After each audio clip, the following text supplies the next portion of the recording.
We're in an extremely dynamic environment right now. You've got AI on the forefront. It's not going away. Ever since they announced a moratorium on it, what, 3 or 4 weeks ago, it's exploded in spades.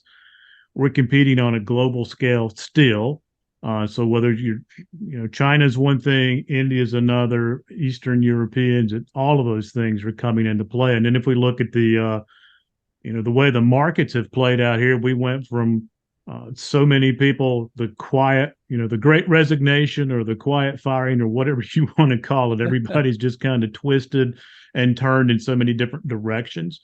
You've got organizations. Actually, a lot of people they've joined an organization and never actually met anybody before they've actually turned around and went somewhere else. So organizations are struggling with remote work, with on-site work, with some people want to engage and talk, others just want to text all the time. There's such a myriad of things that are out there. And then culturally, you never get to understand an organization if you've never physically met anyone. And I know people, I met a young lady, it's been a year or so ago, but she said, it's a networking introduction. She said, I'm a 2 times great resignator. I said, well, explain that one to me.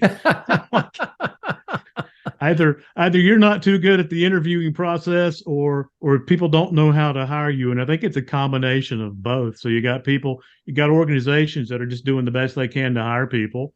And you've got people, I know one CEO shared with me, so I recently I hired somebody actually out of New York, hired them, their 10 to 15 years worth of IT experience, sign a contract and don't bother to show up. Don't call, don't show up, anything. And then so people have to make multiple offers. I could go on about this forever, but the whole point is it's very dynamic, a lot of angst, a lot of chaos. People are struggling with the pandemic. The pandemic accelerated everything. Now we're coming out of that. Some people demand remote. Some people want to get back in the office.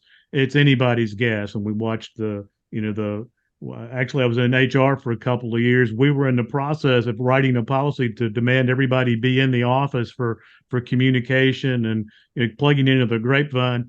And you turn around within a month. Well, now everybody's out of the office. Not only is everybody out of the office, but you need to get out of the space that you've got leased. You got to figure those things out. So why now? Why not now? And in times of chaos, you're either going to make it or break it. You can put your head into the sands, but when things are changing, that's when there's such opportunity out there. Yeah. And that's why now is a great time to supercharge your career.